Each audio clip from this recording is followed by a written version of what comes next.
Okay mga kapiksit, simulan na natin tong video.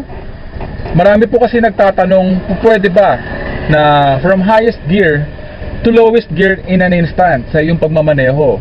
So yan ay papaliwanag ko sa iyo sa video na ito. Okay mga kapiksit, so all throughout this driving video, ipapakita ko sa iyo yung actual driving experience or actual driving scenario na kung saan mangyayari yung highest to lowest gear in an instant. Posible nga po ba yan mga kapiksit, okay? So para makaarangkada smoothly, brake pedal, distinguish natin yung ating handbrake, clutch all the way down, first gear, 1000 RPM of gas, clutch to the biting point para makaarangkada yung ating sasakyan, 2000 RPM, clutch all the way down, second gear. Ayan, another 2000 RPM of gas, clutch all the way down, third gear.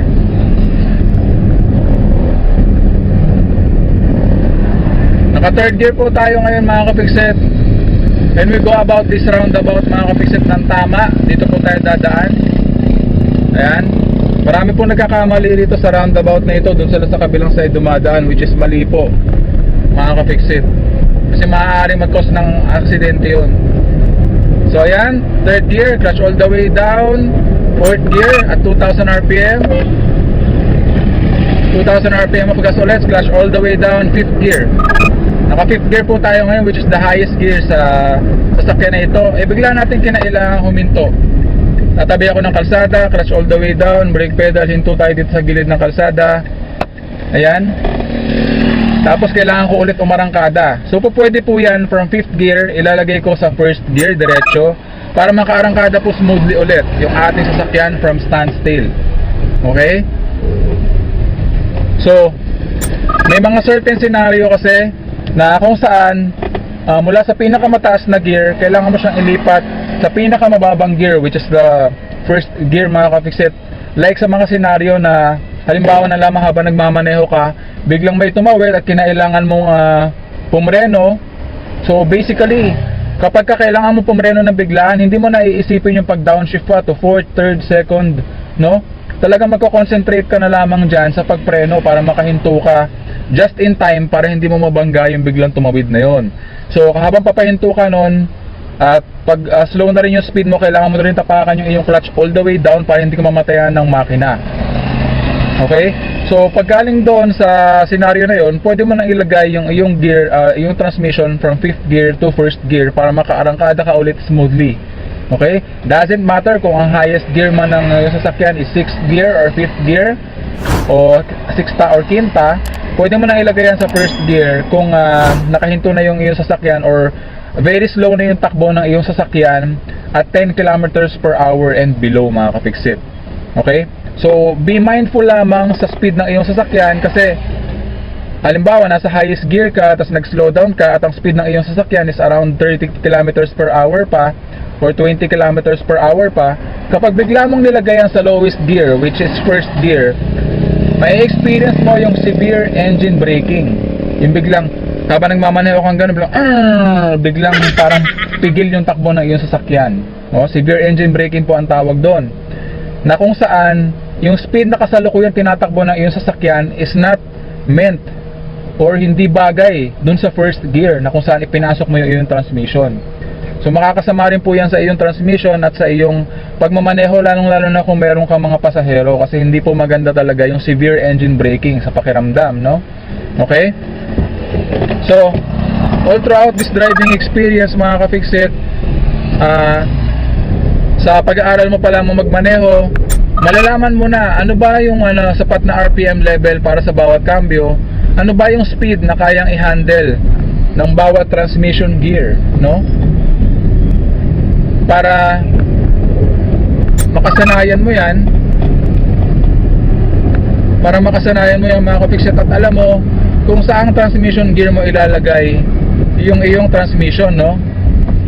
Para maging smooth yung iyong driving experience. Hindi ka basta-basta mamamatayan ng makina at hindi ka rin naman basta-basta makaka-experience ng severe engine braking na sinasabi ko. Okay?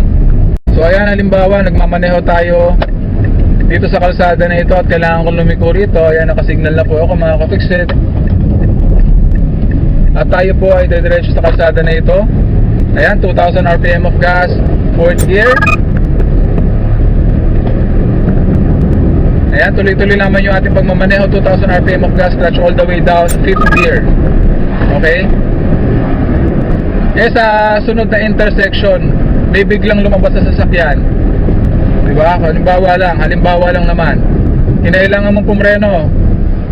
Yan, tas clutch all the way down, magbababa ka ng cambio. Or speed, ayan, falls below 10 kilometers per hour, clutch all the way down, first gear, pwede po yan. Ayan, nakaarangkada na tayo smoothly mga ka-fixit. Okay?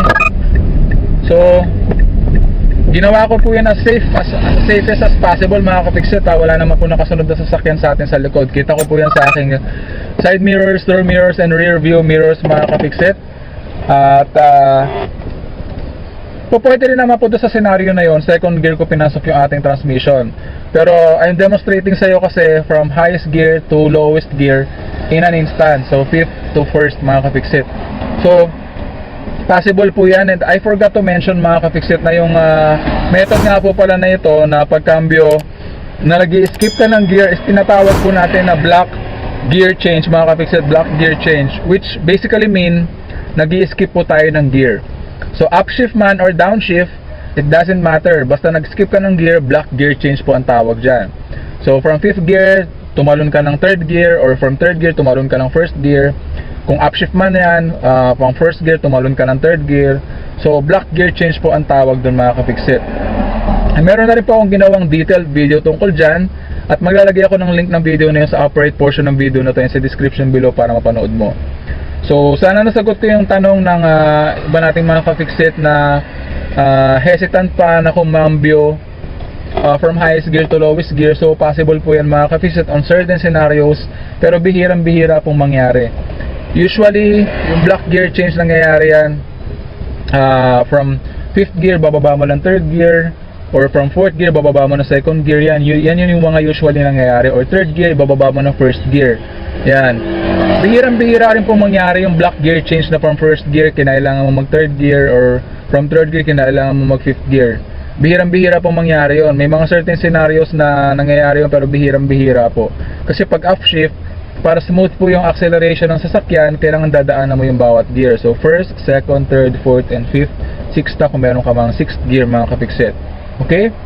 And with that being said mga ka-fixit, kailangan nyo lamang i-consider mga ka-fixit basically yung kasalukuyang speed na tinatakbo ng iyong sasakyan para po dun sa i-engage mong transmission gear. Kasi bukod sa makakadamage sa iyong transmission, magiging uncomfortable din po, very uncomfortable feeling para sa iyo at sa iyong mga pasahero kung magkakamali ka ng pagpasok ng cambio. Kasi it's either severe engine braking yung ma-experience ninyo kapag ka downshifting, or walang hatak yung sasakyan kapag ka upshifting, nagkamali ka ng pagcambio. Okay? So with that being said, palaging tatandaan na walang sino man ang pinanganak na magaling. Kailangan natin na sapat na panahon at pagsasanay upang maging magaling tayo sa anumang bagay. And that concludes our episode for the day. I hope na sana may natutunan ka sa video episode natin ngayong araw. So kung di ka pa subscriber ng channel ko, please subscribe to my channel, like and share. At sana ibahagi mo itong video na ito sa mga kaibigan mo, kamag-anak na gustong matutong magmaneho. Again, thank you for watching. It's me, Dennis of Fix It Dennis channel, fixing the way we drive. See you again on our next episode ng Fix It Dennis. Hanggang sa muli, paalam!